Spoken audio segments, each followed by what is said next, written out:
I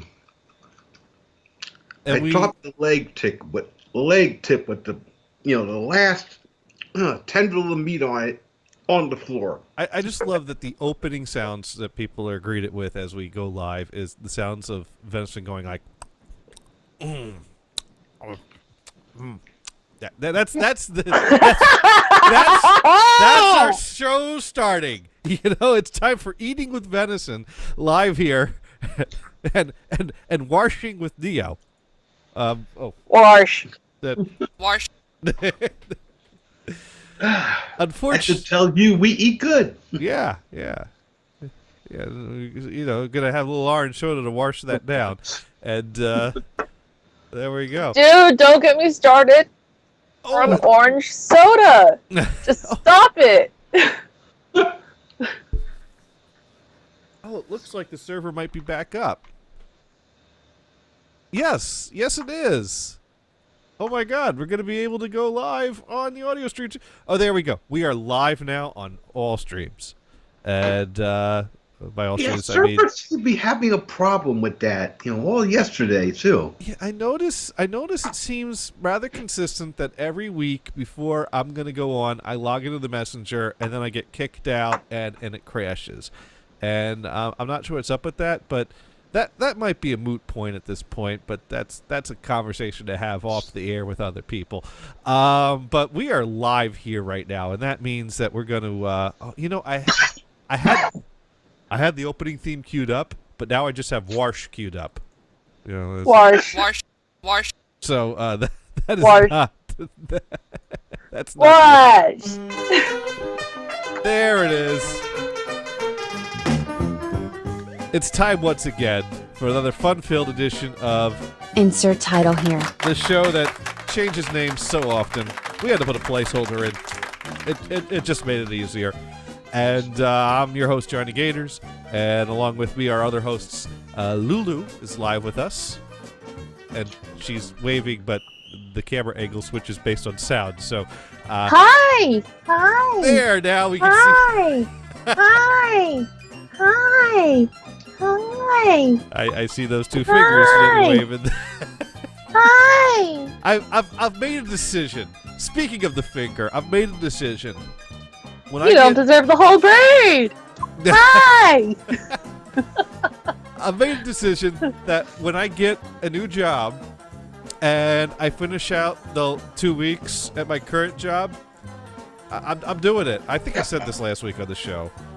Friday, You're doing what? I'm gonna take a picture of giving the building the finger and tweet it to the company I work for.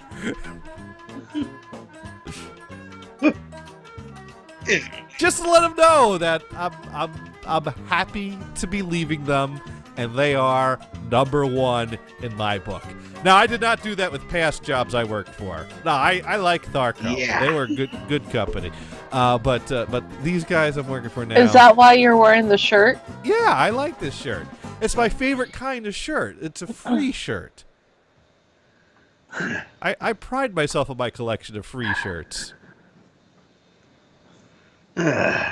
Interesting you didn't mention me as a host. And where's Brian? I was getting there.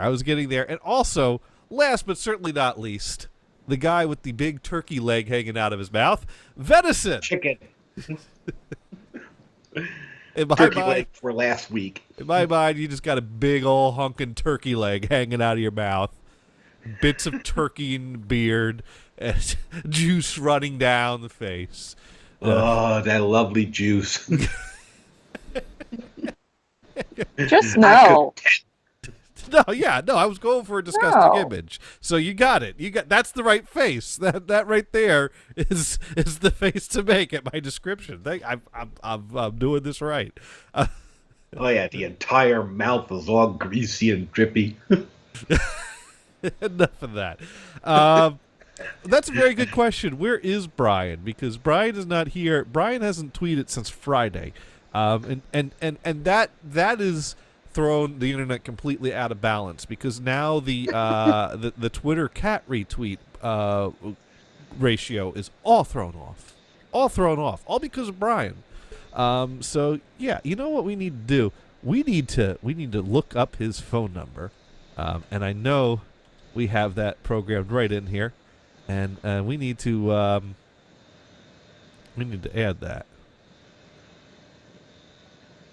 There we go. Add people to the call.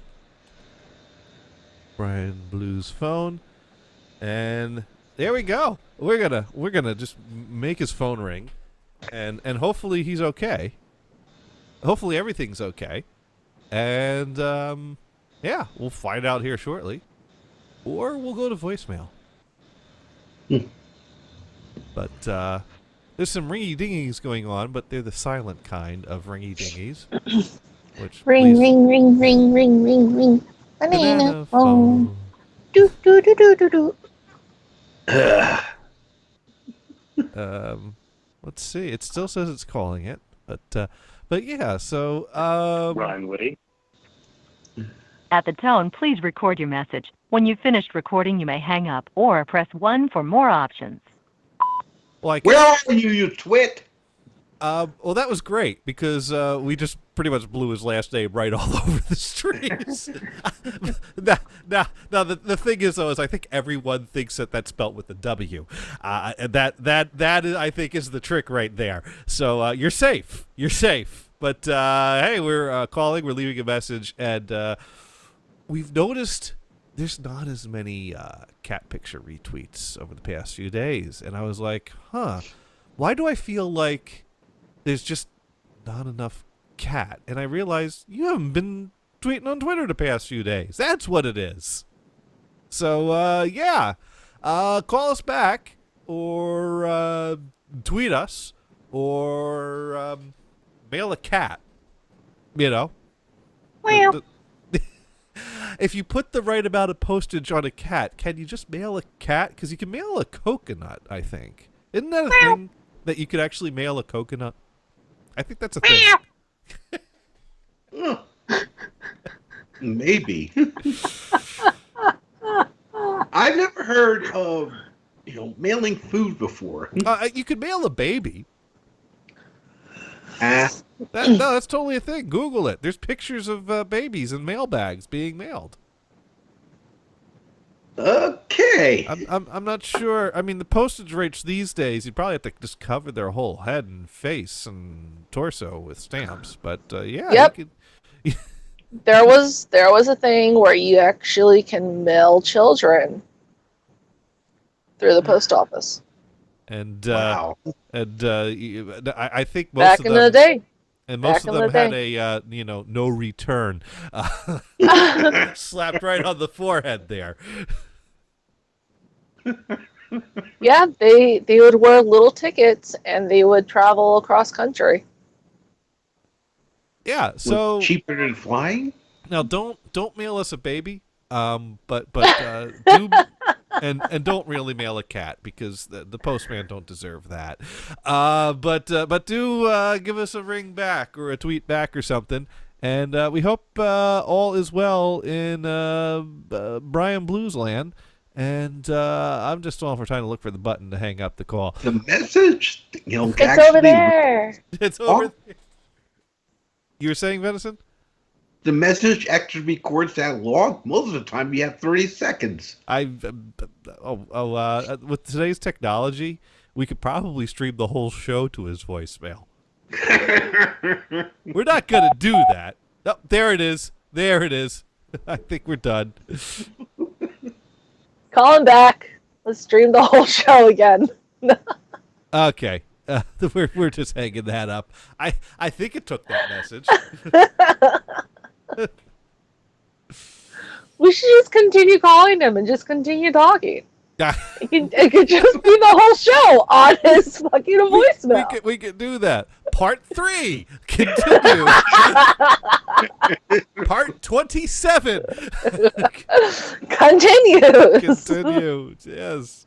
Yes. No, but next week is going to be an exciting show. You all don't want to miss it. Next week will be Dio and mine first joint painting episode. And we're going to, for now, just stick to doing it on YouTube. I mean, we'll have the audio running on NHB because spite. And but yeah, YouTube is where it's going to be. But we might try to sign up for a Twitch channel, but we're trying to figure out the logistics and the details of that. But yeah, you're not going to want to miss that next week. We're starting with Season 1, Episode 1, a very young Bob Ross, and a very limited palette. He only has one yellow on the palette for Season 1. And I've decided to do it with watercolors because I'm too cheap to go get more acrylics. And I bought Bob Ross brand oil paints and disposable palettes. But I made another fun purchase this past week that has nothing to do with painting. And I don't know if you caught this on my Twitter feed, but Saturday I took a drive up to New Hampshire because I am crazy. Because I saw this on, when I search for old things on Craigslist, you could search by your location, but then there's an option to enter your zip code and to put a number of mile radius from your zip code that you'd like to search for your search. Oh, no. Dumb fucker. And so I decided to just plug a good old 100 in there just to make sure I don't miss anything because it's just 1 mile over. Like if you're searching for 25 miles and there's something really awesome 26 miles away, you don't want to miss out on that. But what about 27? What about 30? What about 50?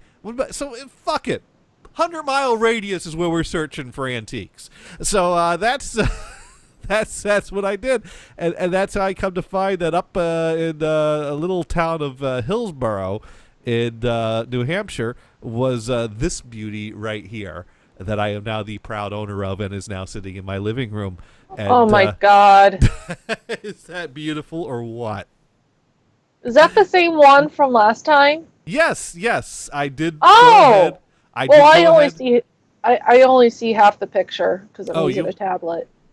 Move it over the right way. There we go. So now it's covering your face, but okay. Yeah, well, who needs to see my face?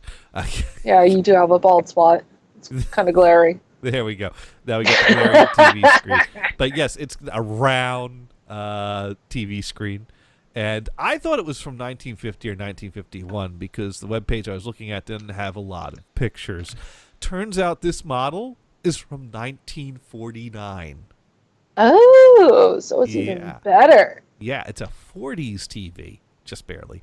But yeah, well, TV came into late 40s is when TV really came into becoming a big thing. After the war, people, TV broadcasts started happening. People had money to buy things like that. So this is like right from that, period of time where TV is starting to take off. It only has VHF band, no UHF dial. That didn't come into being till later, and I don't think it was till like the 60s that they actually required manufacturers to include VHF and UHF bands on TVs. So I suppose one could find a vintage UHF adapter to add, or conversion box to add to this, but no one broadcasts on either of those bands, so there's really no reason to do that. Pretty much all I'm going to be able to do is to channel 3 and get an RF adapter to connect to the screws in the back of it, if I get this to turn on. Now, it is in great shape. The back cage is immaculate. It's got all the tubes in place. The inside electronics look really good. It's almost tempting to plug it in. It looks that good, but it's 70 years old. So I have a feeling plugging in a 70-year-old TV and giving it a go is going to make some pops and fizzles and smoke and possibly flames happen. So I'm not going to do that. I'm going to resist the temptation to plug it in. Do it. All right, Venison. No, don't do it. Venison, you're the expert electrician here. Wait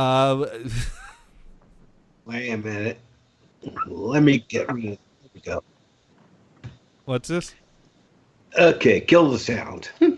Kill the sound? I just got on YouTube. Oh, my God. Oh, you see it?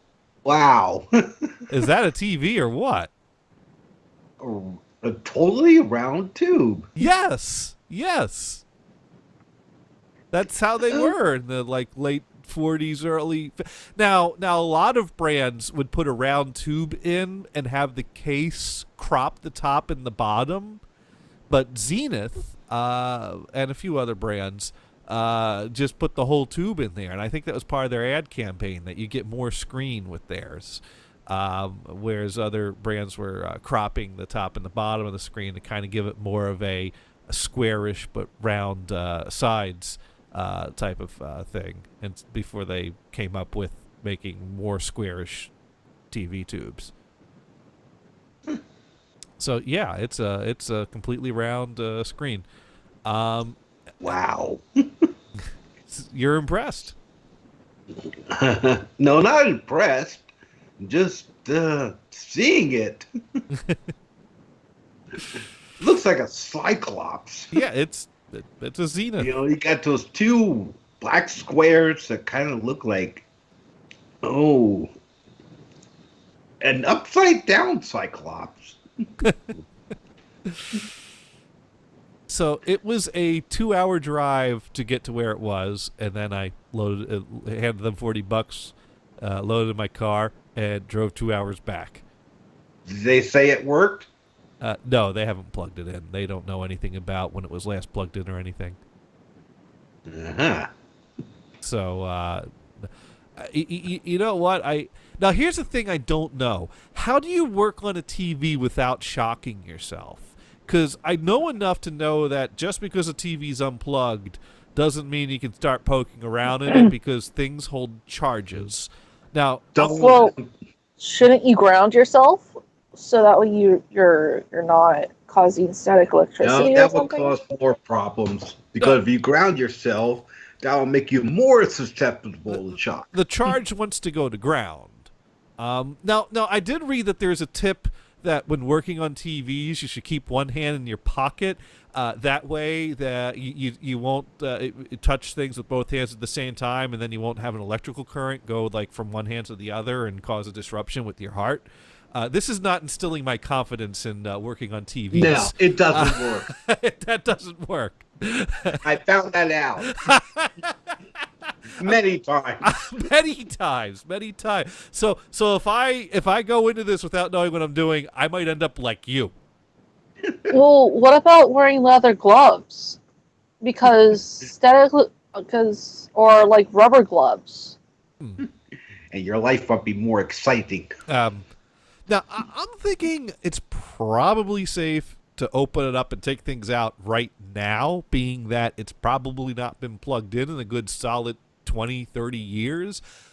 But I don't even know that 100% for sure, because I don't know how long the people that sold it to me had this for. They didn't tell me anything about where they got it or how long they've had it, and I didn't ask. I should have. So for all I know, they picked it up at a flea market 2 weeks ago from someone that plugged it in 3 weeks ago. You just don't know for sure when it was last plugged in. But it's probably safe to touch right now. It's my money's on it is, but when I get to the point of plugging things in or applying power to things, at that point, how do I put it back together? I think doesn't the TV tube itself hold a charge? Like, you can't touch that. I don't know. You see, I need to make friends with someone that knows how to work on TVs. Well, now, you might want to go to the Senior Citizen Center then. Oh, I mean, I'm sure there's like a 80, 90-year-old that, is still kicking that might have some recollection of that. You might just want to bring a picture over. Oh, that's an idea. It's like, how do you fix it? I'll give you a candy bar. Let's bring up the chat, because let's see. Dune is still calling me a wuss for not plugging it in. Dune has a whole plan what he would do. But then again, keep in mind, if Dune had one of these TVs, he wouldn't be planning to keep it. So I think his, plugging it in is part of his disposal plan. Phase 1, plug it in. Phase 2, watch it catch on fire. Phase 3, get a broom to sweep up the pile of ashes. That's, I think, Dune's... No. Dude suggested middle of the road 50-foot extension cord. That is his process for handling this. You know, you just flip the switch to the on position, get yourself 50 feet away from it with an extension cord, and plug it in, and watch it go poof. And there, and fun was had by everyone. No. No. No. No, I want to use this thing. Exactly. Yes. Now, the other thing I read is that even if you do restore it and get it working, you don't want to use it a whole lot. TVs with this vintage were not made to be turned on for hours on end. And also TVs of this era, keep in mind, this is from an era where it was quite common to need to call the TV repairman who did house visits. Why? Because these TVs broke down all the damn time. So oh, you know what? I bet the bulbs kept going out in the back. well, yeah, tubes would wear Yeah, out. the tubes. Actually, the thing is, tubes don't die as often as people think they die. Really? Oftentimes in radio restoration, it's not all that uncommon for all the tubes to still be good. I mean, this radio behind me that I got out of my great-grandparents' attic, the guy who restored it, he had to fix up now the wires inside of it. The insulation was cracking off, and there were some bare wires there, so that had to be fixed up. And you want to change out the paper capacitors, but the tubes are all still good in that. I didn't need any new tubes for that. And my big Zenith console radio downstairs, that also had a good set of tubes in it. That one still turned on from when I bought it from someone, but you know it needed to be restored if you wanted it to keep turning on for another 100 years, but or 50. I don't know. We'll find out. Mm-hmm. But generally, the capacitors, I think, is the weakest point of those. A lot of times you take an old antique radio, open it up, check out the wires, replace the paper capacitors, and you'll probably be able to plug it in, turn it on, and get something out of it. Now, that's no guarantee.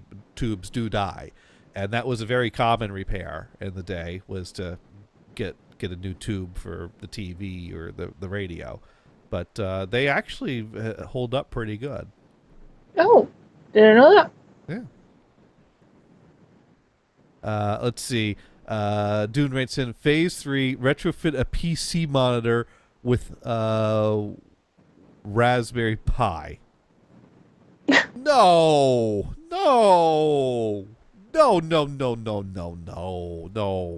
I want to keep true to the original here. I'd have to you know what? It's funny. I actually one time had a brief experience of turning on a tube TV, because I was working for a garbage company, and the great thing about working for a garbage company is if someone's moving, they'll order a dumpster and they'll throw out all kinds of good shit. And so I'm there working, and all day long the topic is the big screen TV that's in the dumpster in the pole barn, and everyone's talking about, oh yeah, man, I wish I had room in my car for that, or yeah, I don't know who's gonna take it. Someone gonna take it. And so I'm like, dude, if none of y'all gonna take it, I'm gonna go grab that thing. And when I say that, my boss was in the earshot. He goes, "Don't you dare! I'm taking that home." I'm like, "Well, yes, sir." And and then he came back. He said, "Well, if you want a TV, there's another TV in there." I'm like, "Yeah, I'll take a look at it." He goes, "Well, it's just a black and white one." I'm like, "I already have a black and white TV. I don't need it." He's like, "Well, come take a look at it." So we get over there. It's this big clunker. It's a smaller screen than what I currently have. So I'm like, "Nah, I don't need this." But they plugged it in. They turned it on, and this thing made a sound like I never heard a TV make before. Oh no! I almost felt like someone pulled a pull cord to pull start this thing. Oh no! And it warmed up, and a picture came up on the TV screen. It didn't explode or anything, but I was like, whoa, what is, and they're like, oh, that's an old tube model right there. I'm like, yeah, no. Oh my God. I don't need that. That's the type of thing that you see, like a shadow that's still cast in the room it sat in from the person that was sitting in front of it. Yeah, so I have an idea what I'm in for now, is what I'm getting at. Oh, that's some creepy poltergeist shit that you're gonna deal with, man. I don't know. Dude, something's gonna crawl out of that TV. I swear to God. Something's gonna crawl out of that TV. Nicole wants me to plug it in. I don't think so. Oh no. That's why they got rid of it. That thing's cursed. No, it's not cursed. That thing's cursed. That has bad juju. Oh no. There's no bad juju there. That's bad juju. No, I will plug it in when I fix it up. That's when I'll plug it in. You're scared of plugging it in. That's why. No, it's a 70-year-old TV. Some You sissy lala. You don't want no bad juju in your house. That's why you don't want to plug it in. In 70 years, insulation on wires cracks and falls off, and bare wires touch other bare wires that aren't supposed to be touching. That's why you don't plug in the 70-year-old TV. No, I swear to God, fucking the ring fucking bullshit is gonna be fucking in your house. Some like nasty ass bog creature is gonna like come creeping out of your house, like fucking tube TV going. Are you suggested that the ghost of Lucille Ball is gonna come crawling out of my TV going wah, all over the house? Yeah, you're never gonna get rid of her, dude. She's just gonna be like way all over your house. She's gonna be like the new addition. Yeah. Oh, and Chris is gonna be like, bitch, you need to get the fuck out. Next thing, Groucho Mark's gonna crawl out, start smoking cigars all over the place. So, you got the haunted TV there.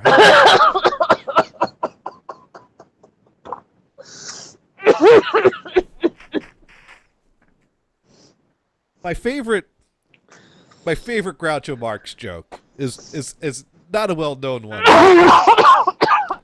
But the story goes that in Groucho Marx's like final days, he was like bedridden or whatever, and one of his friends kind of helped get him from his chair back to his bed, and it was kind of lift him up, move him a little bit carefully, and and as you get to the bed, he kind of leaned and whispered into his ear, "You were always a horrible dancer," and that's my favorite Groucho Marx joke. Oh my God. The image of that, this old decrepit guy can barely walk and he's still cracking jokes about it. It's Wow. Laugh to the end. But yeah, man, you're gonna have like some type of demonic fucking haunted nun goddamn fucking shit coming out of your fucking TV. Interesting. I hear it ringing, but I don't see I an hear answer. it too. I don't have an answer button now. Why did it not give me an answer button? It crashed on you. And now it says missed call. Skype did not actually bring up a answer screen when it was ringing. It's ringing again. Well, that's because I'm calling him back now. Oh. There we go. Oh, there we go. Speaking of ghosts haunting our residences, we got Venison back on the line here. I made a mistake. You hit the shutdown button instead of the keep it on button? Something like that. Yeah, I was trying to close, a chat window and then realized, it just closes the whole thing. So what took you so long? I actually had another call from Nick. Oh God, the one that's looking like Bob. Yeah. He was wondering why I was on Skype, and he was hoping the 7 machine was fixed. It's not. Now, Nicole points out another good point about the TV and plugging it in, that it'll only catch fire once. That's some interesting logic there. It's sound logic, but it certainly does not make for a good case. Hey, if it does catch fire, make sure you have a cross near you so that way you can bless it as it burns. Speaking of that, that's a perfect transition to my next topic. Because we did just have Easter this past not this past weekend, but the weekend before. And I had this little. This is more of a serious topic, and I mean, but it's also one that to pause for thought. Like, what in the fuck is going on? And I don't know if this is becoming more of a normal occurrence for Catholics. That. Oh no, you're doing. Oh God, Catholicism. Catholicism. Well, I was raised Catholic, and I was too. So continue. What's going on with the Catholicism now? Well, so I went home visit my dad for Easter, and my stepmom was getting ready to go to Easter Mass on Saturday night. Which I know is a no-no because we did that once, and that's the type of thing. That's the type of mistake you make once. Is go to the Easter Vigil Mass on Saturday night and find out it's a very lovely ceremony that takes place over the course of 2.5 to 3 hours. There's candlelight. There's you go through life thinking there's the first reading, there's a second reading, there's a gospel, and that's all there is. Usually it's Hispanic. And then you find yourself sitting there, and it goes, the 7th reading is a reading from the book of, and it's like, oh my God, how many of these readings are they going to do? Come on. We get it. You really like this candle. Come on. and so we only ever did that once. And so I was like, that's the long Mass? And she's like, how long? I'm like, probably at least 2 hours, 2.5, 3. And she's like, okay, we'll go tomorrow. So we got up Sunday morning and went to 7 o'clock Mass Sunday morning, which ran the standard hour-long affair. And about halfway through the Mass, I realized this priest looks very familiar. Older than I could it be? I think it's... Yeah. Was this guy that molested you? No, there was no priest that molested me. but that is related to the topic. So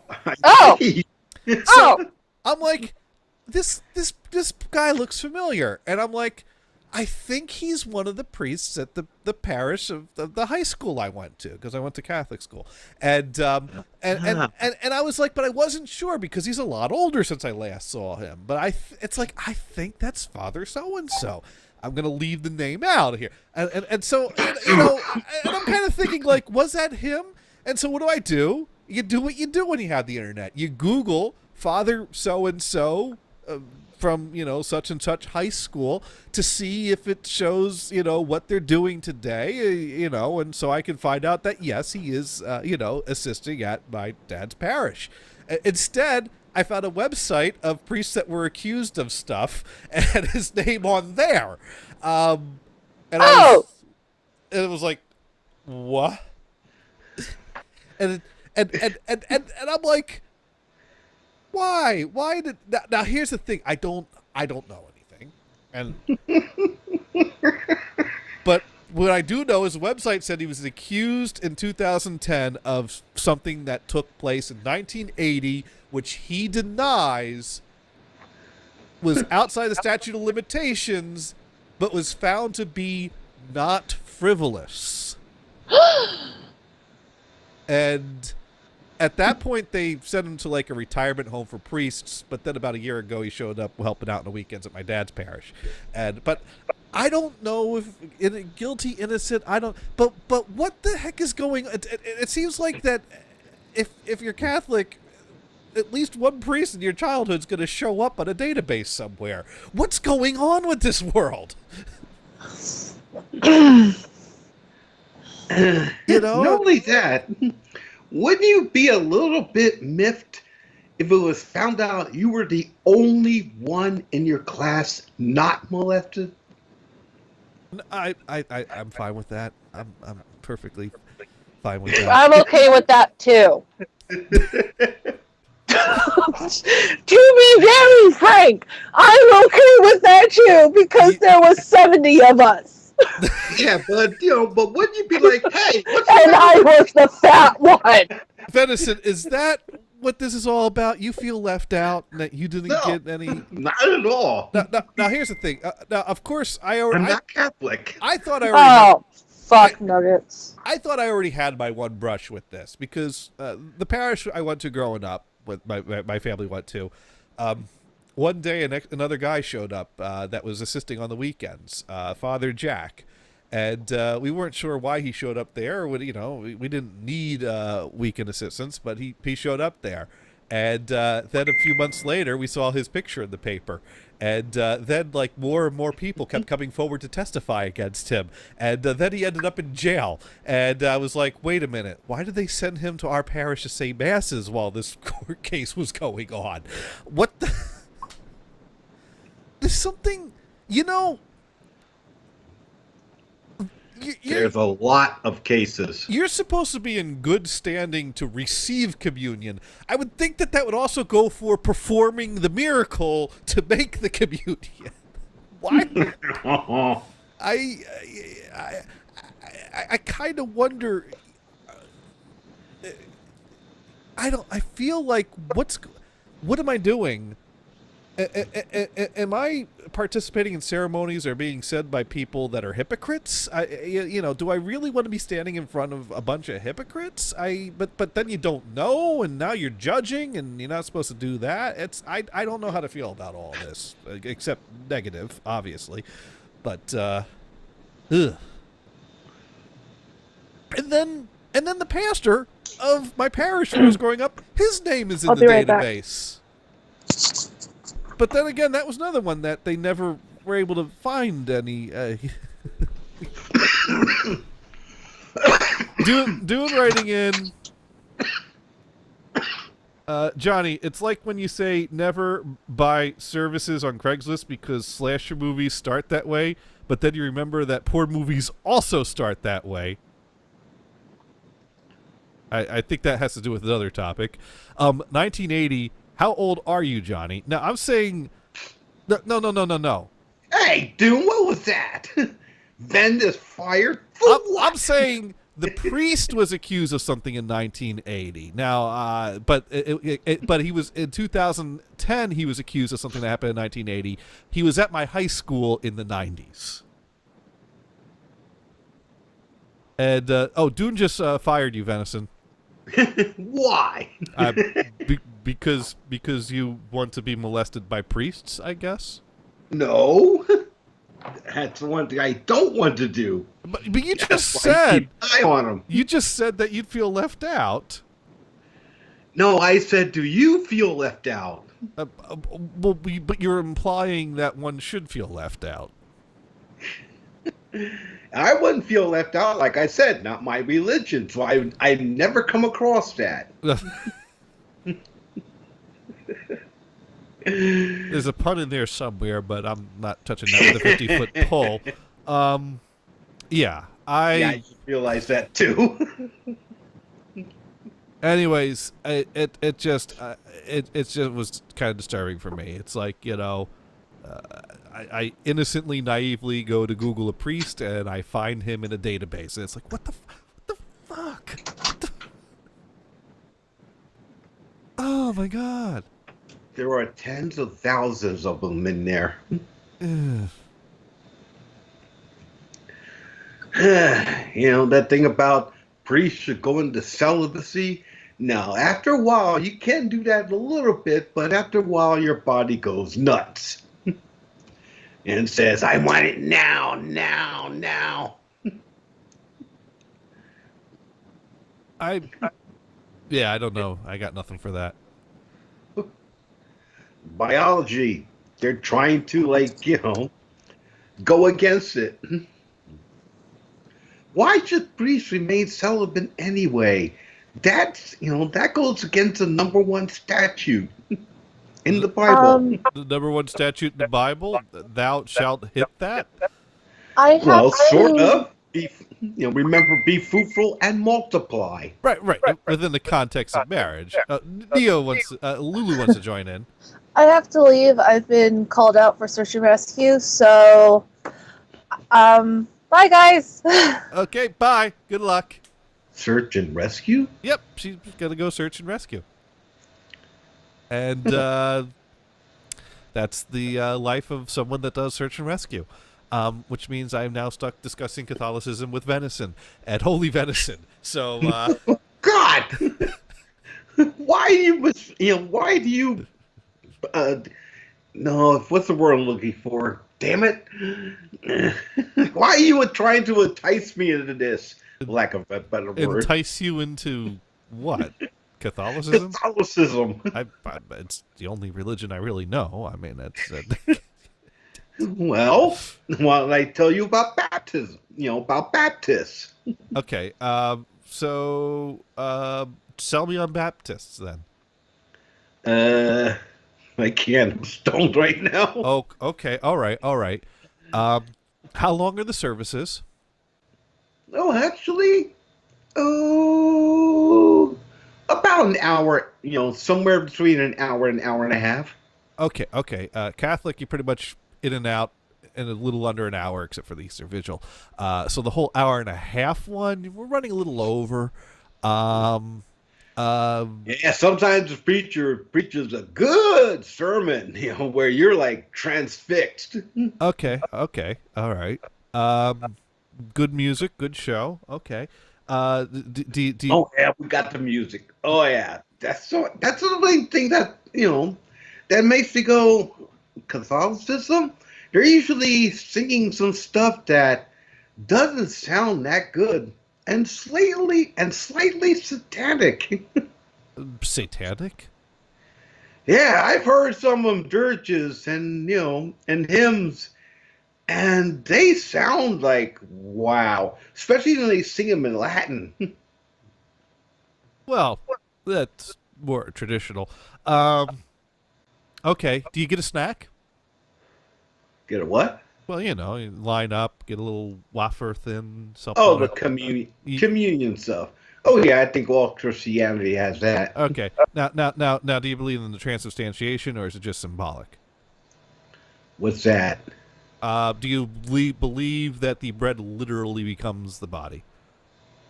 Literally? Literally.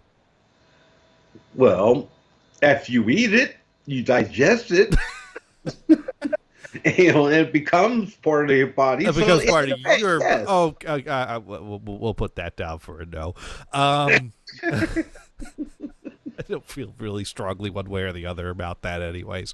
What about? That gets a little detailed, and nobody does details. Is the wine optional, or is it always there? What?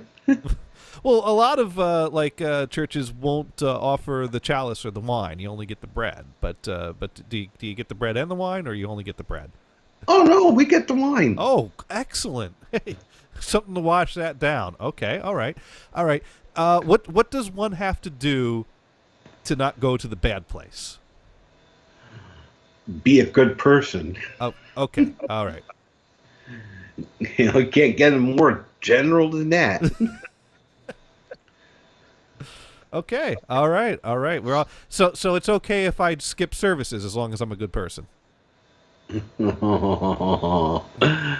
Okay, more details. Oh, it gets more complicated, does it?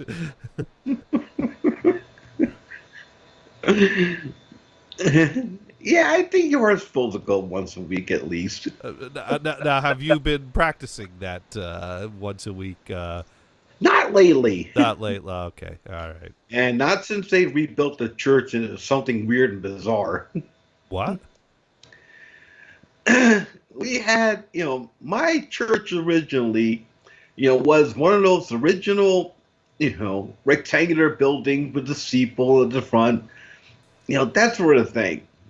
And they rebuilt it into this office type building. Looks more like an office complex, than a church. So you want a traditional looking church building, not an office that has a place of worship and other offices within the building. Yeah. Dune writes in, Johnny's God keeps score. Well, no, what I'm getting at is that there's and I know this from lengthy conversations with Emily, like one of the key differences between Protestant and Catholics is that the Protestants believe that it's not your deeds or your works that save you, but it's your belief in Jesus that saves you. And so long as you believe in Jesus and accept him as your Savior, you go straight to heaven. Do not pass go, do not collect $200, just straight to heaven. And if you don't, well, you're out of luck. Whereas the Catholics believe in that whole like purgatory and cleansing and all that stuff, and I'm like, hey, you know what? The whole like there's no purgatory, straight to heaven. That appeals to me. I like their way of thinking, but I wasn't raised with that, so. But I don't know, and I don't think anyone really knows. There is one thing. That's that set Protestants against the Catholics, and it's loosely, like what we feel about abortion. Generally, I thought religions were against that. Well, maybe, but we're not talking abortion like abortion. We're talking things like Catholics believe in procreation and birth, period. They're supposed to create, and that's it.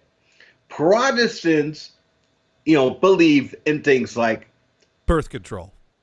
Yeah, and prophylactics. Yeah. Protestants. You put the rubber on, you're going to hell. According to the Catholics. According to the Catholics, right. Actually, and that's why there's a big, such a big thing, between the Catholics and the Protestants, especially in Great Britain. It gets even weirder than that because, like, curiosity. I looked up what the rules are on sex when it comes to the Catholics, and there actually is a rule on that you have to finish. You have to finish insider, or you're cheating. Yep. Oral sex is okay as foreplay, but you have to finish the deed through traditional methods that leave the possibility of life, even if you're trying to avoid that. Now then, how many times have you worn a rubber? I don't believe in everything the church believes. Protestant. I think that falls under the category of not major sins. A few Hail Marys and you're all set. That's a major sin because you didn't finish. I finished. It's just that the latex took care of that. Yeah, exactly. So therefore, you are decreasing the population, the Catholic population. Yeah, you know what though, but. I don't agree with that rule, and they can't prove that God really said that he's against. That's why rubbers. they're a Protestant. Where in the Sermon on the Mount did Jesus start talking about condom use being wrong? I that chapter got lost somewhere.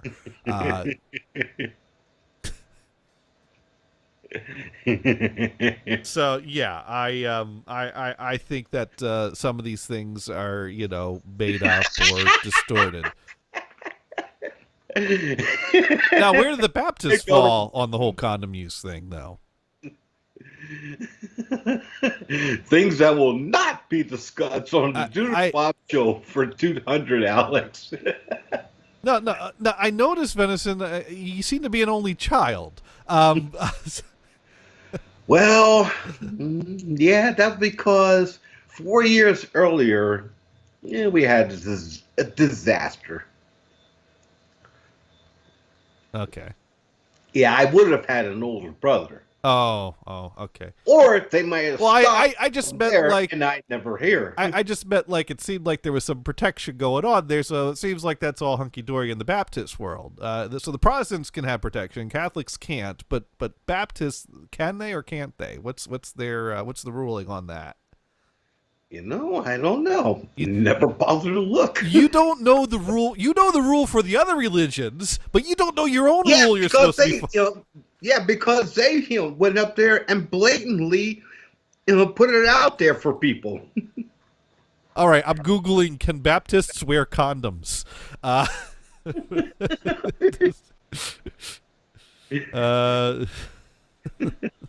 All the results come back for Catholic forums. The Baptists are not weighing in on this. Smart. You see, we're the smart religion.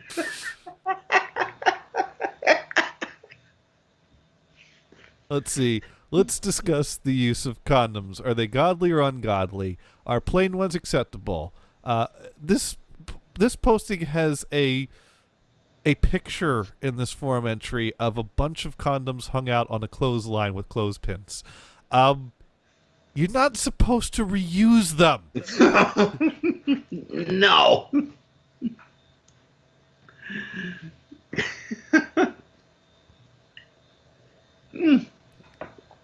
Oh, God.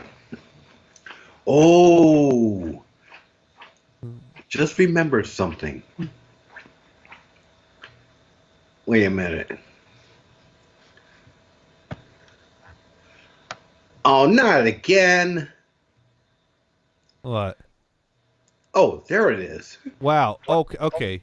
I see some comments on this thread were written by people that got banned because of contributing to this thread. Some people are suggesting that sex with goats is a good method of birth control. They got banned. I guess they have Bible verses that back up that you can't use a condom, but are there any Bible verses that suggest that you can't have a goat? That would just piss off another religion. Let's see. Condoms are a very useful tool in preventing the enjoyment of sex, but if you forget to put a hole in the tip, then you waste your seed. Oh my God. Someone found a godly way to use a condom. So why use it in the first place? Well, the whole the whole religion being kind of against sex, the whole idea of using it to make sex less enjoyable and poke a hole to keep procreation, that totally makes sense. Ooh. Ooh, what, I'm gonna have to send you something. Oh, this thread gets even worse. It doesn't answer our question, but it certainly has raised more questions. I got something to send you later. It'll be played not during the show because of the length. If you heard this guy called Alan Watts. Alan Watts. I've heard of Reggie Watts. No, Alan Watts, this big deal theologian back in the 50s and 60s. And he pretty much had one chapter, because I used to listen to him a lot on WFMU. And there's one, show that he does called Sex and the Church. You got to listen to this one. Okay, could you sum up the gist of it, or... Well, basically tell you what each religion allows. Oh, okay. And some of the procedures that they have for dealing with it. Especially teaching, at young ages. I see. Like, Catholics have the rhythm method, which what you call people who use the rhythm method. Yeah, there's also some Okay. you know, some other titles they have for various things. No, Oh God, I can't remember you this just one. messed up my perfect setup. You know what they call people who use the rhythm method, right? What? Parents. Uh, oh God, I wish I had my sound effects. You would have got a boo on that one. No, that was a great line right there.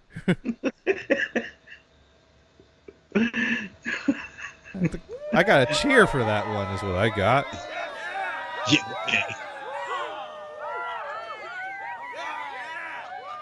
So Dune does not want to discuss the mating rituals of different humans by religion. I know that line. It just makes me laugh.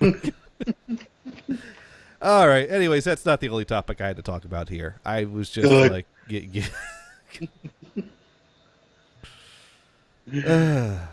just Because don't. that gets you thinking and leads you down the path of depravity. Well, I mean, for me, I guess it's kind of like, uh, getting back to the original topic, priests from my childhood showing up on this, database of being accused of things.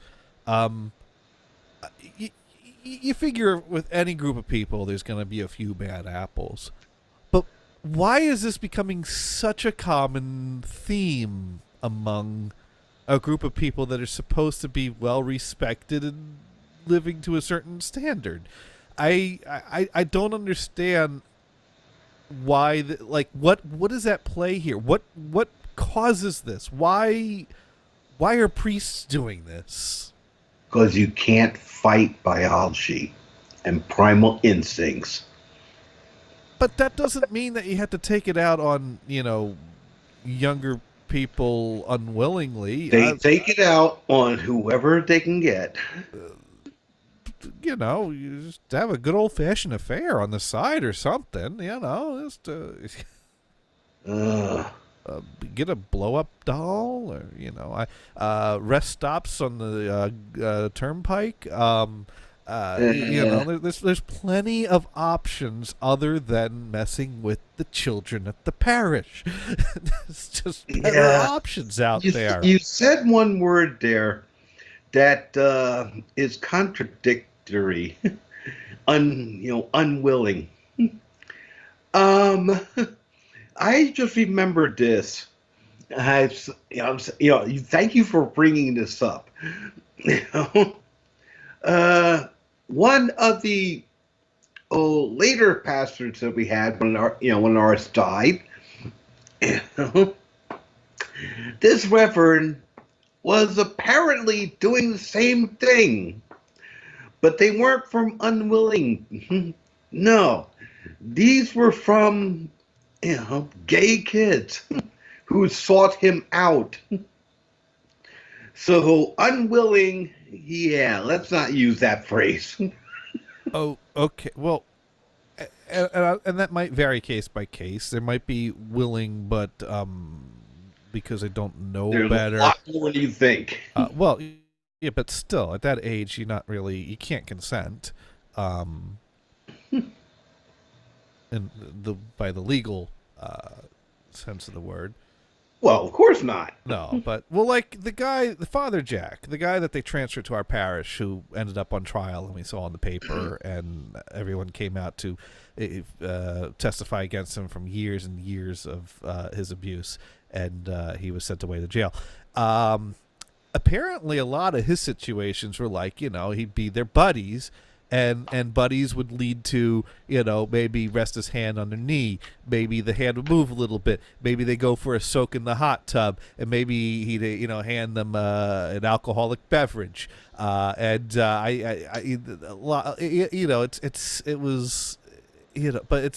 was certainly getting more and more inappropriate the more you're reading into this.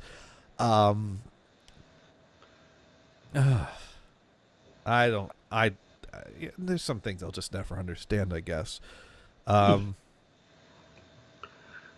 And some things that lead you on a path to understanding will just blow your mind, out of the total disgust.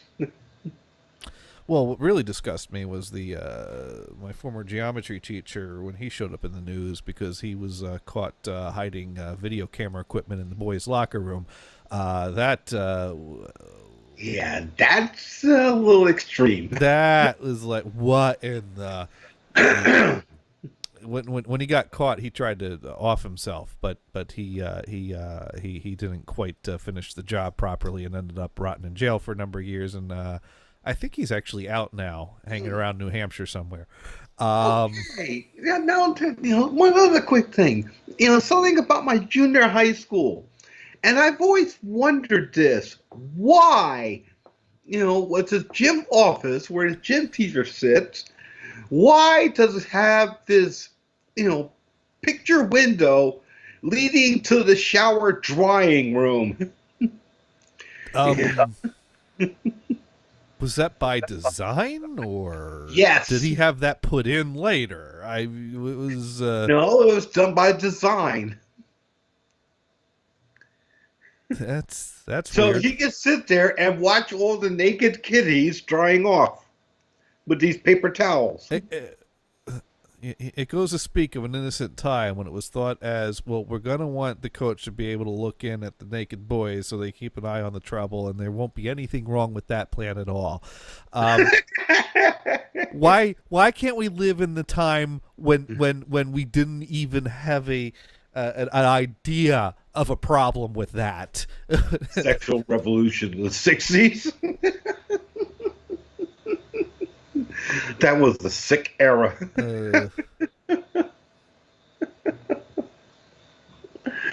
Oh, God.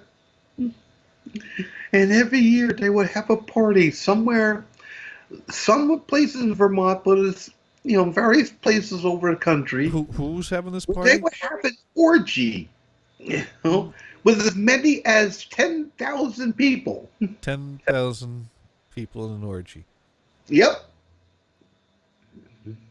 I read a great article written by someone who decided to go to an orgy for the purpose of writing an article about it, had never been to an orgy before, and I think he got scared and ran out of the place when a chick grabbed his dick. But it was an amusing article. I highly recommend it. He ran. Oh, God. Well, it was... Here is the thing. I never really thought much about how an orgy works other than a group of people get naked, but no, it was kind of like a group of people that would participate at a house, and there's a door fee, so you knock on the door, a guy takes your money. There's a no close beyond this point policy, this way you don't have gawkers or it sounds reasonable. Yeah, so it's come in, give me the money and no clothes beyond this point. And nuts. He kind of, walks by, and every room in the house has groups of, naked people that are conversing or other activities going on in other rooms or whatever. But I was about to say conversing. It was like a party without clothes. And at some point, you're hoping to get a group of people into a private room for some heavy breathing activities. But that kind of orgy I've never been to. You've been to an orgy then? Yeah. Now, but how many people were at this orgy? It depended. Anywhere from 6 to, I think, maximum of 27. Now, not all 27 people were getting in the pile at the same time, right? I mean, it was kind of different people. Different. Oh, okay. Well, this is more of it was a party, and people were going to pair off into, or not pair off, but get off into different groups, or But there was a little socializing for. Mind you, this guy showed up at this house. He didn't know anyone in the building, so it's not like. Yeah, that's part of the problem. Most orgies are from people who know each other. Apparently, this place put an ad out in the paper, and if you showed up and gave them your money and took your clothes off, you were in. But that doesn't mean that you're that you're guaranteed sex. You still had to converse and socialize and go through the norms of society before you just, got to the naked part a lot quicker than normal. Weird orgy. It was, yes. Well, I think the concept of orgies is weird to start with, but that's why. Maybe normally, this is how white regular people orgy, do orgies, and maybe I don't. Dude, at a regular orgy, there's no fee. You just come in the door, close it, take your clothes off, go in, and say, "Hey, dude, hey, people, what's up?" And go for it. Find an open hole. There you go. Find an open hole. There you go. That's the gist of the orgy. Yep. Hey there. It looks like there's nothing in your mouth right now. Let's fix that. Yep. That's the way they should work. Okay. All right. Well, Sorry you never experienced one. I think no two orgies are alike is what we're learning here. Okay. Oddly enough, we peaked at about 5 people watching this when we're talking about Catholicism. Now that we start talking about orgies, we've gone down to 2 viewers. So that's rather odd. People would rather hear us talk about priests and Catholicism than talk about group sex activities. I can't say that I blame you. That would have sent your ratings way up. Is this a world we're living in now? That is how bad the orgy that I described is. It was so bad, people left the stream listening to me describe this orgy that I, for the record, had nothing to do with.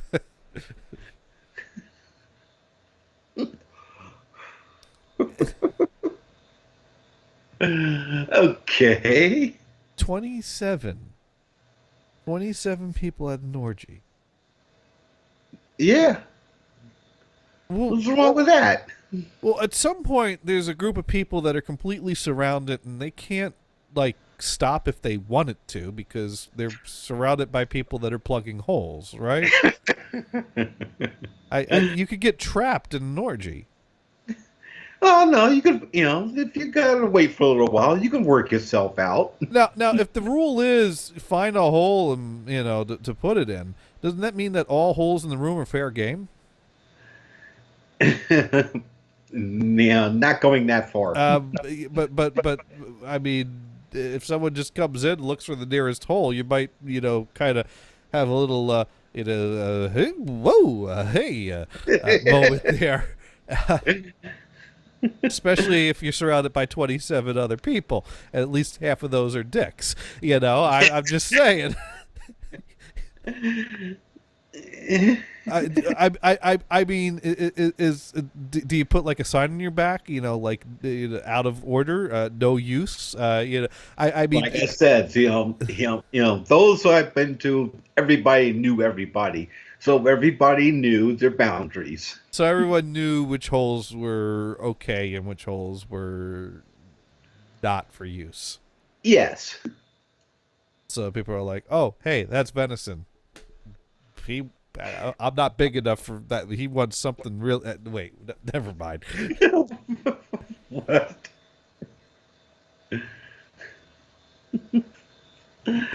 They were fun. It was that one of those that we did the rubber sheets thing. You what? That's where we did the rubber sheets thing. Oh, the rubber sheets and Crisco thing. Yeah. That was so funny.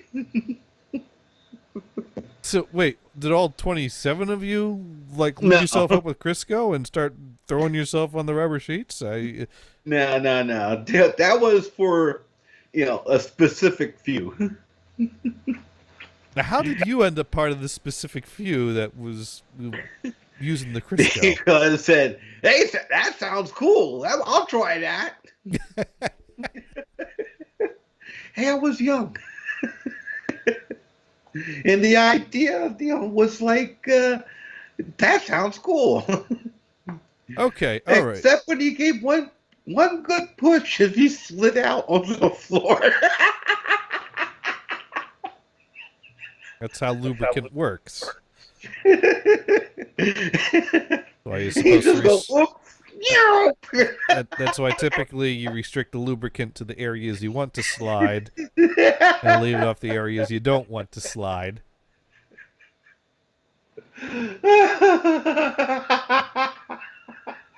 You know what this reminds me of? The spring break.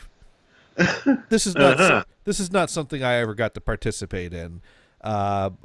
Spring break for me was, a week off from school and quality television programming on the MTV network. And back when I was in college, Cancun was the place that MTV was filming all their spring break stuff at. And you'd see a bunch of, drunken people my age doing stupid shit on beaches on TV and having a great time at it. And their parents call next day. I take a look at this and I'm like, yeah, if I went down there, no one would even give me the time of day, let alone, start rubbing up against me or anything. So, no, I was not jealous at all. But they even sent Jerry Springer out there to Cancun to do TV coverage of the spring break festivities out there.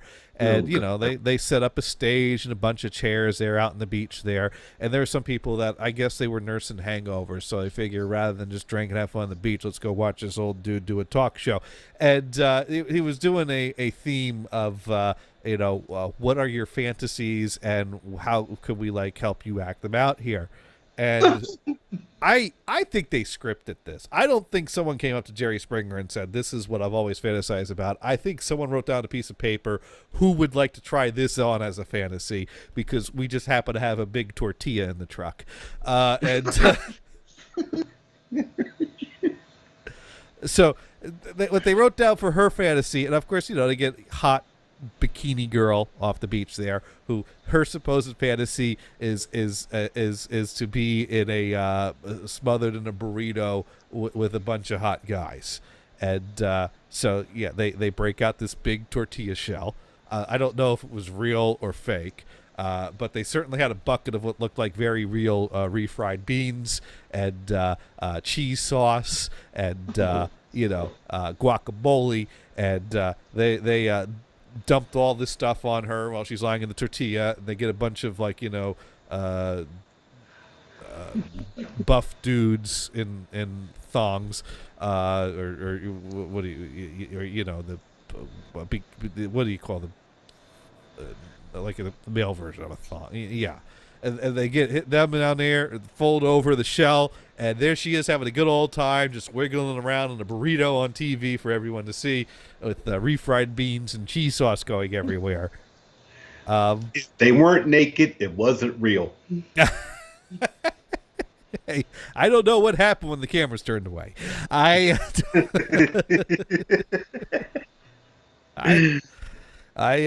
don't know what happened, but I know that when they went on to the next topic, every now and then they panned the camera back there, and she was just still lying there in her burrito with their guys, and that's just where she spent the rest of the show.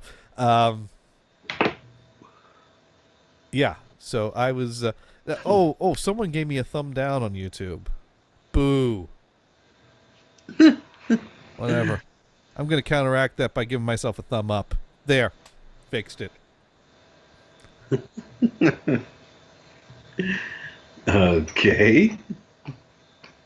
Apparently people don't like how we're doing orgies.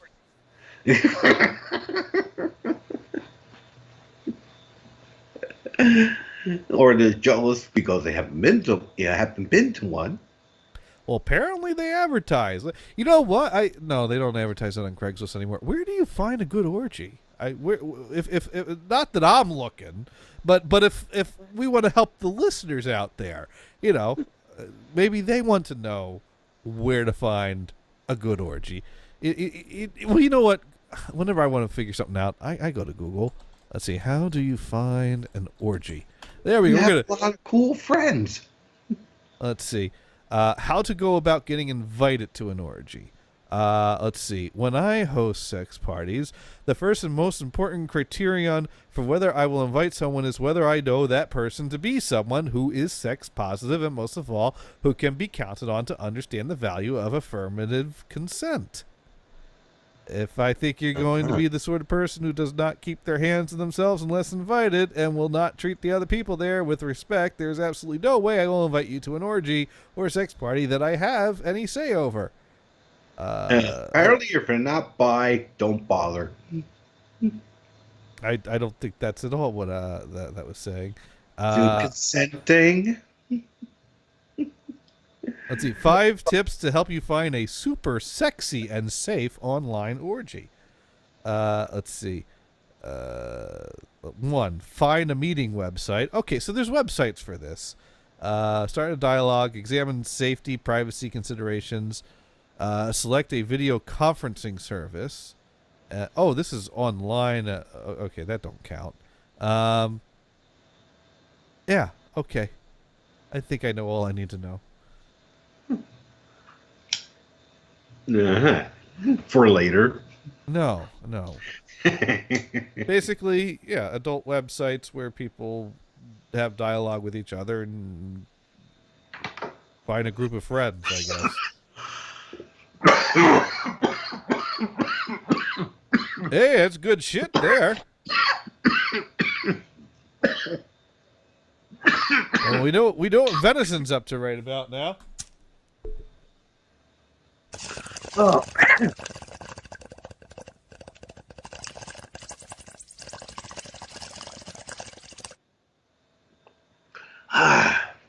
That's better. Down some Mountain Dew, stop coughing. There you go. Mountain Dew. Whoa. Yeah, that was a little strong. Kind of grabbed you by the boo-boo there. Yeah. And it's working out quick. Holy shit.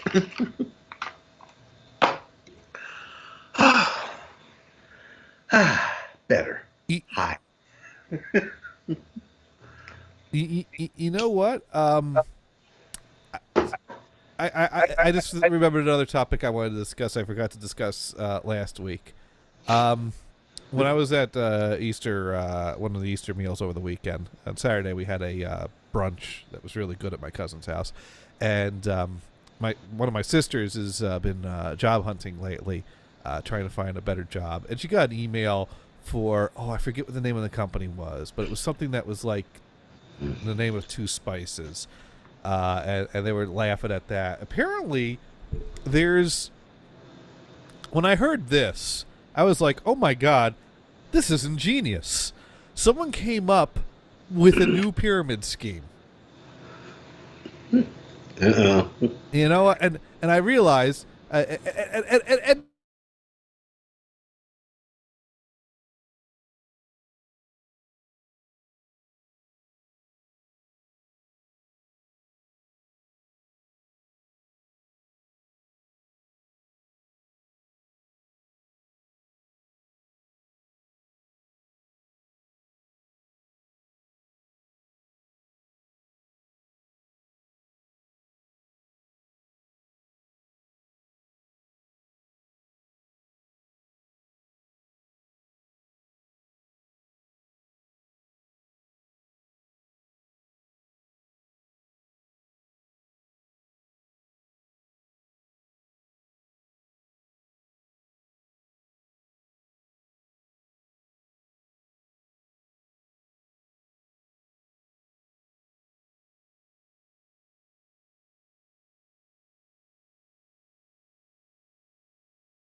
Oh man.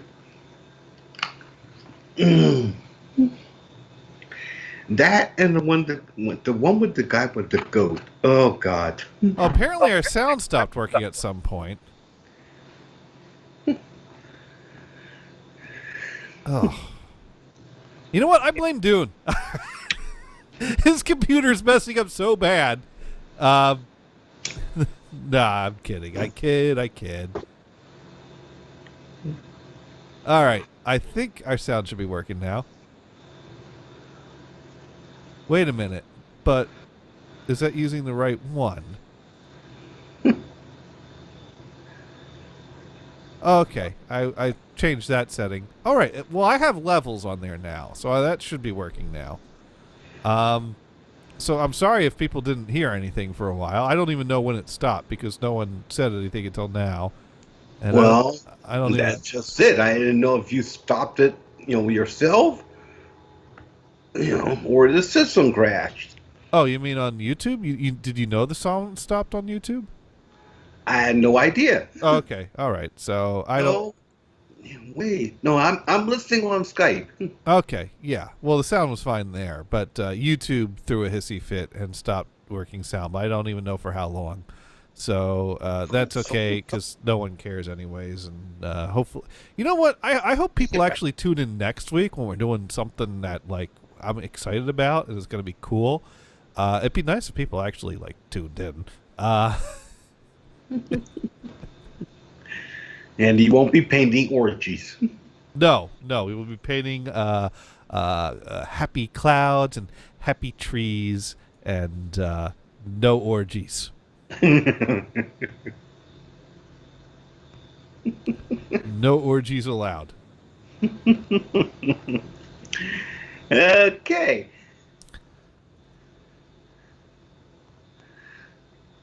So, yeah, let's see if I have any other topics. Well,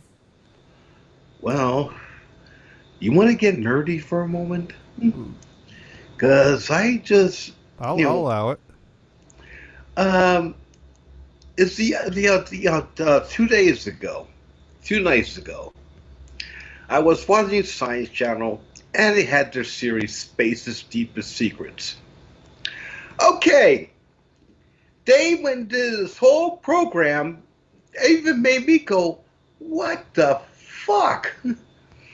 And all these, some of these physicists and and cosmologists and what have you were going on about that, but it wasn't taken seriously until these theoretical physicists found the numbers and the numbers matched. Okay, and now everybody's starting to go on to saying, what the hell is this? They're talking about, are you ready for this? The holographic universe. And how our entire existence is a hologram controlled by the master universe. The universe, the real universe. And that blew my mind to the point of like, you gotta be kidding me. Yeah. Yeah, this is a conspiracy theory. This is, real. So, and they're serious about this. There's a theory that we are a hologram. Uh-huh. Okay. Connected by thread. Where's the evidence? Like I said, somehow or another, the evidence is in theoretical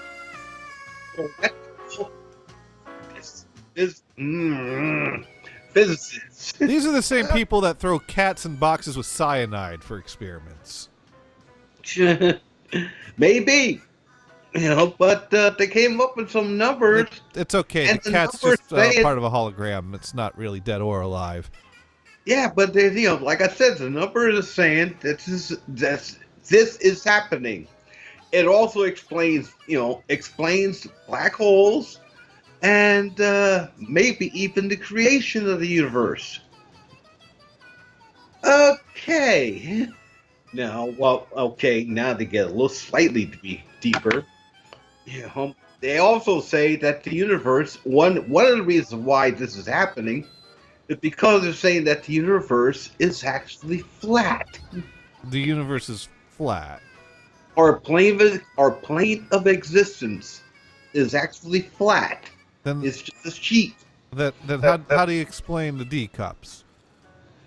That's just it. It's not, there is thickness to it, but it's not very thick. I'm not going to go to that number because then you get really fantastic. But everything we see, because we're so small on that plane, less than a pinprick, everything we see is in total 3 dimensions. So it's flat, but not really flat, but we're small enough that it doesn't seem flat. Yes, and you know what? And there was another theory, not that long ago, about 10, 15 years ago, that stated this. It was called M theory, membrane theory.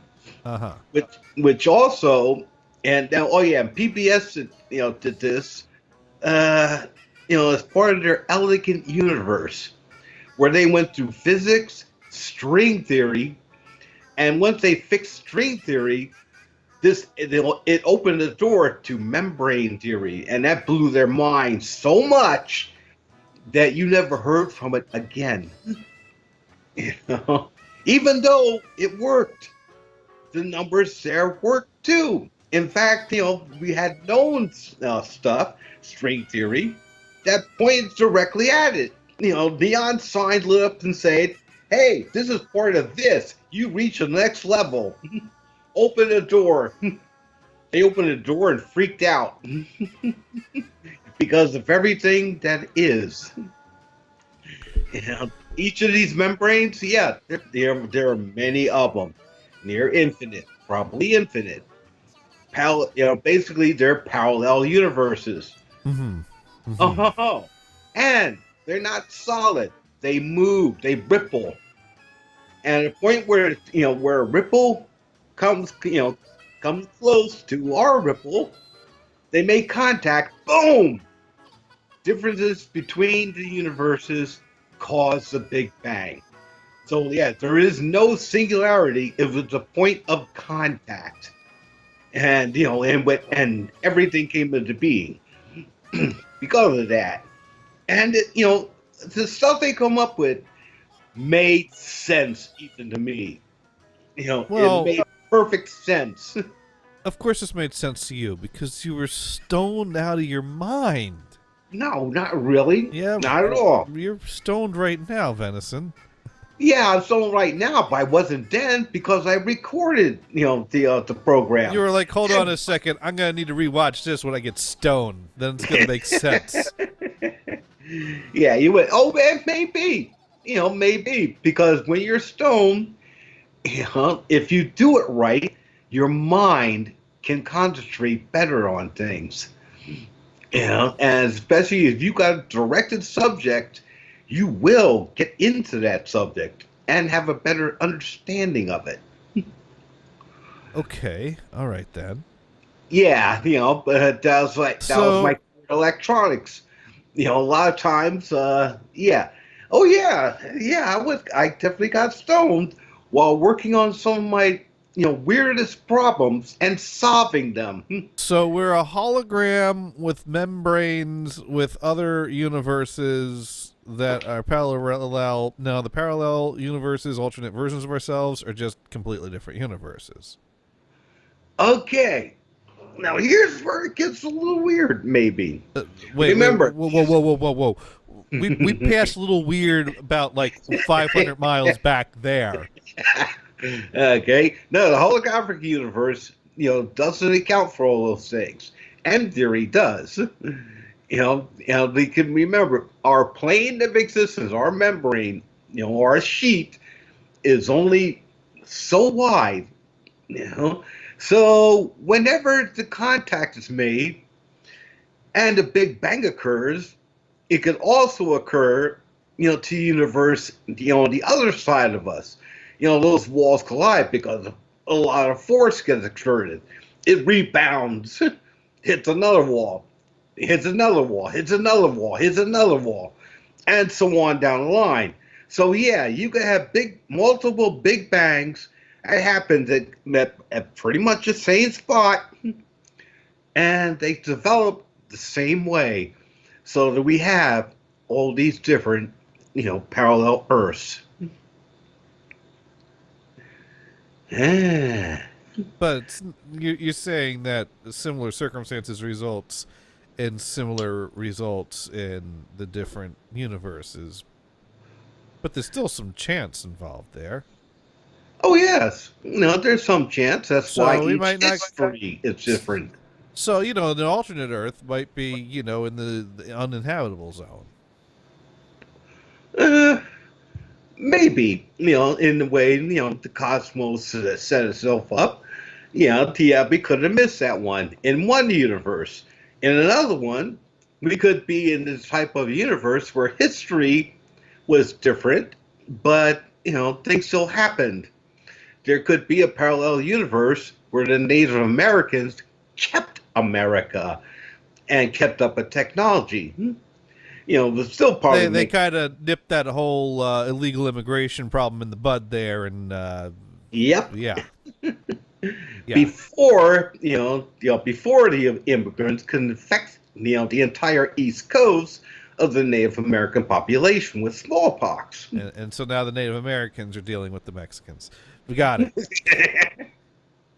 Well, they're part they're part Mexican. I'm just being silly now. Yeah. Yeah, they're gonna. So we got Native Americans chanting, "Build the wall, whatever." I don't know. Yeah. Now then, here's all the weird. Here's another interesting little possibility.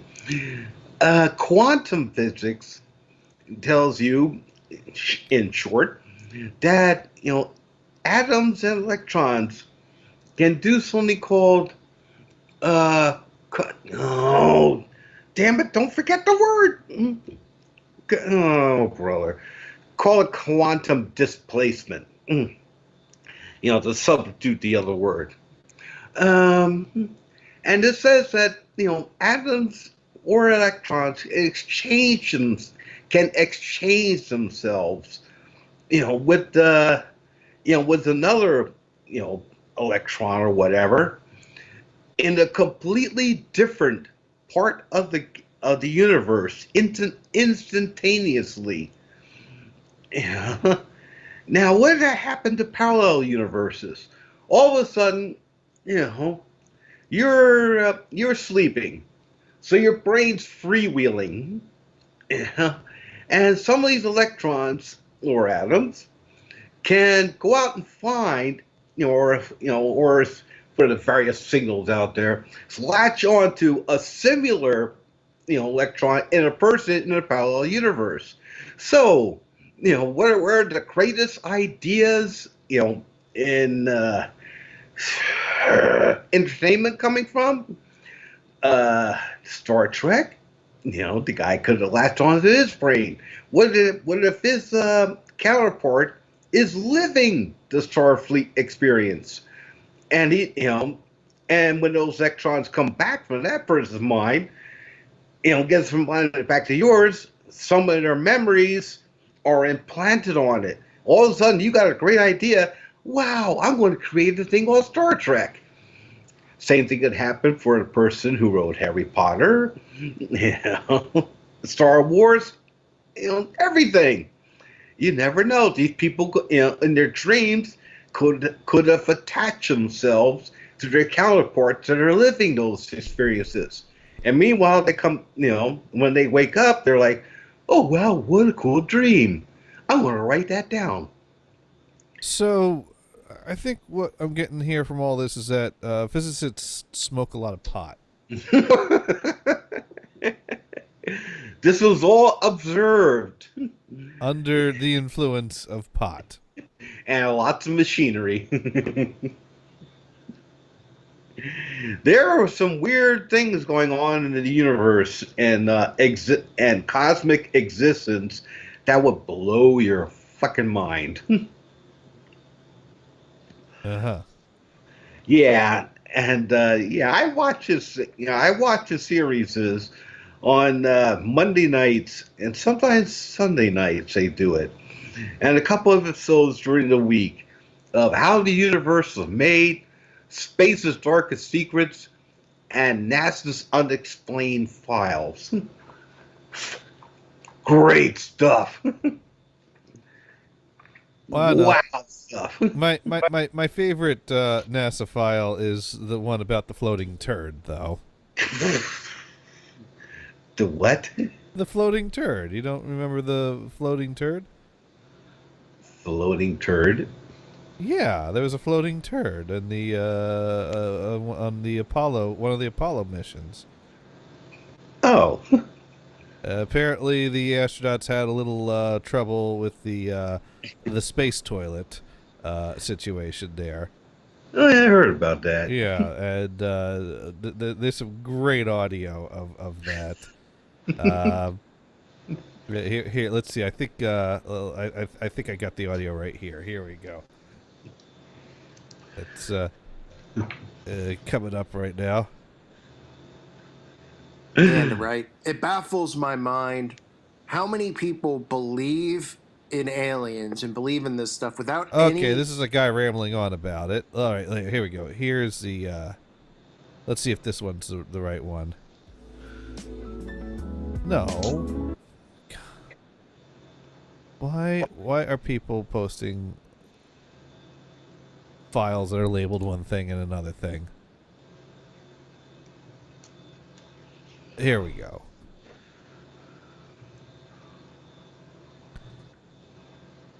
No, that's not the right one either.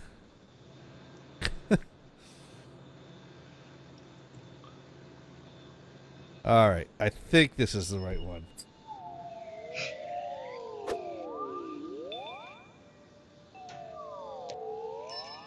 Oh.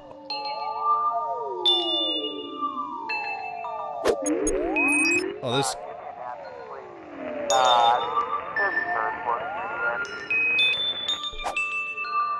Oh, this video sucks. This doesn't actually have the audio really good. Here we go. I think this. Why can't someone just post the audio as is without having to put their own spin on it? Here we go. All right. Oh, who did it? What? Who did it? Give me a napkin quick. There's a turd floating loose. I didn't do it. It ain't one of mine. I don't think it's one of mine. Mine was a little more sticky than that. God almighty. Here's another goddamn turd. What's the matter with you guys? Here, give me a... Was it just floating around? Yeah. So, yeah. So I think the moral of this story is using the bathroom in space sucks. Yeah. We now imagine those are droplet balls of piss. You see, we take this whole gravity thing for granted here, which really comes in handy when it comes to shitting. You know, you use terms like drop a deuce. Well, that dropping happens because of gravity. You go where there's gravity, and you're not dropping a deuce so much as releasing it into the air. You're launching it. You're launching a deuce is what you're doing right there. And that's not good for anyone. Now.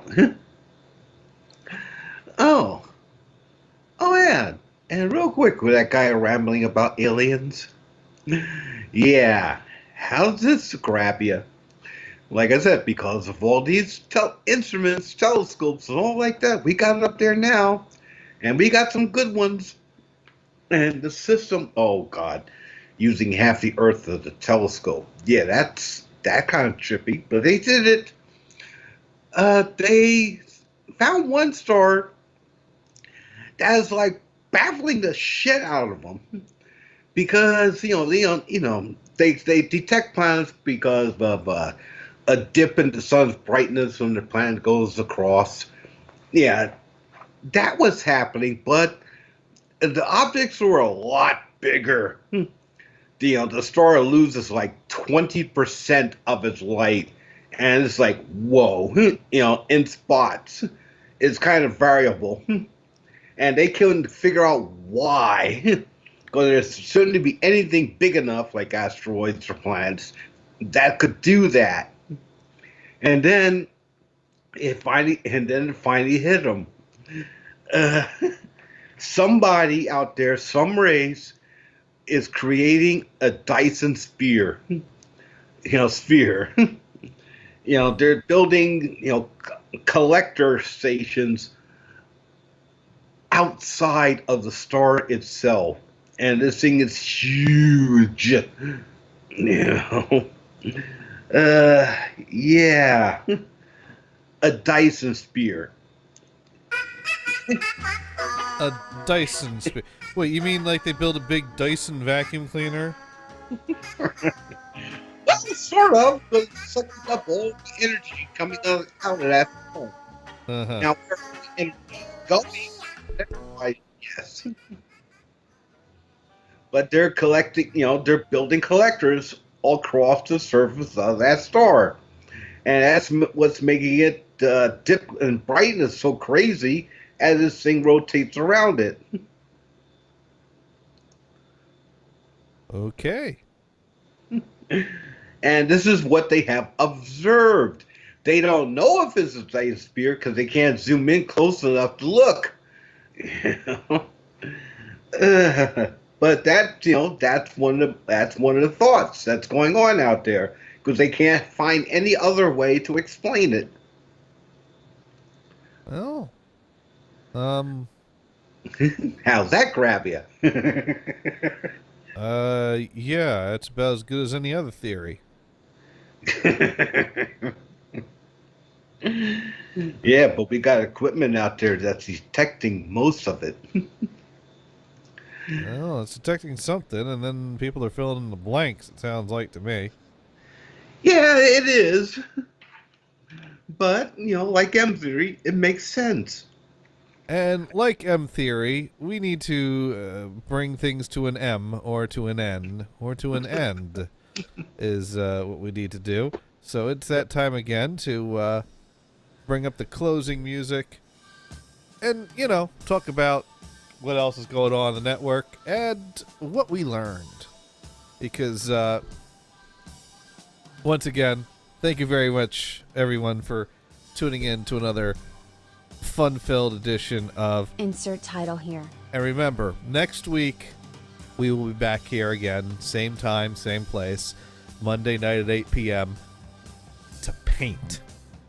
Next week, we paint. And Venison will watch. Yep.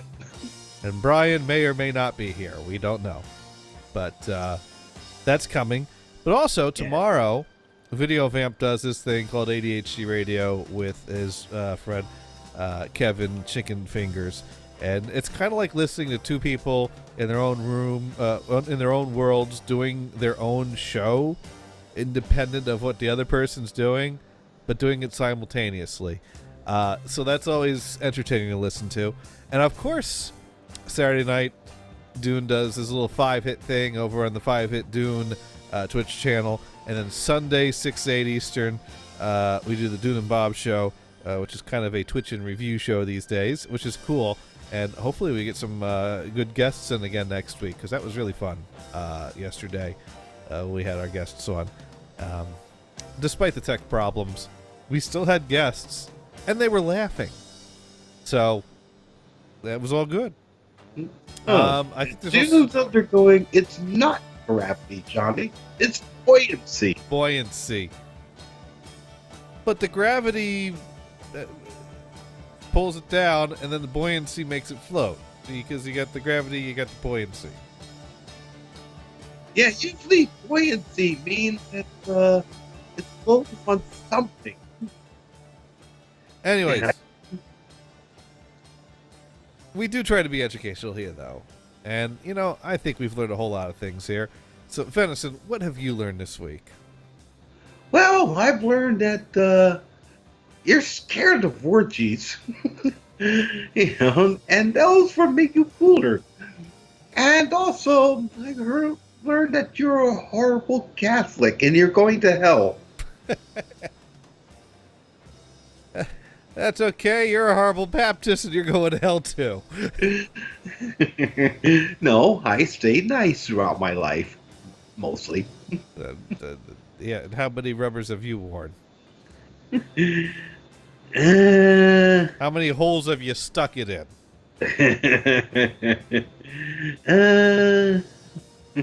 Too many. Not enough. By your definition. But by someone else's definition, too many. You say so? You gotta get up there at the gates and they're gonna pull a lever, or you're gonna hear a little.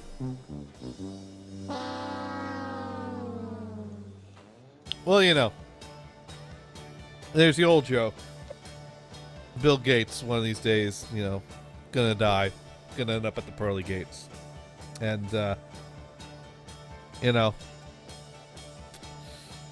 God's gonna kind of, St. Peter's gonna mull it over and he's gonna go, well, gee, I don't know. I mean, you did a lot of great things, but then again, you did create Windows 98. So, hey, I can go either way here. I'm gonna let you pick. You want to go to heaven or you want to go to hell? And he goes, well, let me see each of them first. You go up to heaven. People are, you know, sitting around in clouds, playing harps, and everybody's got wings, and, you know, it was all right. You know, he's like, okay, all right, well, let's take a look at hell. Go down there, beautiful sunny beach, and the ocean's waves, and the sandy beach, and the sun is shining, reflecting off the crystal clear water, and Bill Gates just go, wow, this is a whole lot better than just hanging out in the clouds with a harp. And Bill Gates said, well, you know, St. Peter, I think my choice is made. I'm going to go to hell. With that, St. Peter pulls a lever. Door opens up. These flames come shooting out. Bill Gates like, whoa, whoa, whoa, whoa, whoa, what's this? Where are the beaches?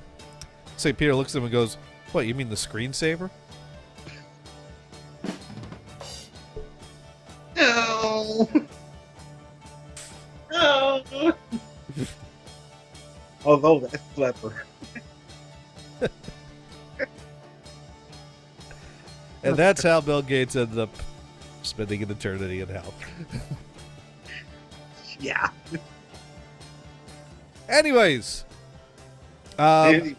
what have I learned, though? Well, I've learned that you got to be very careful who you orgy with to make sure everyone knows which holes are for use and which holes aren't for use. Luckily, I didn't learn this from experience. But yeah, I don't get orgies. Don't get it. I'm more of a one-on-one You type of certainly guy. don't. Anyways, thank you everyone for listening. Be sure to check out NationRadio.com for a redirect to a Facebook page. And be sure to check out Twitch.tv for some great content as well. We got lots of Megan Lennius is live right now. Chell's Goat is live right now. And other things I think are live too right now. So go check out some stuff. Thank you for tuning in. And good night. Yeah, really. Blair.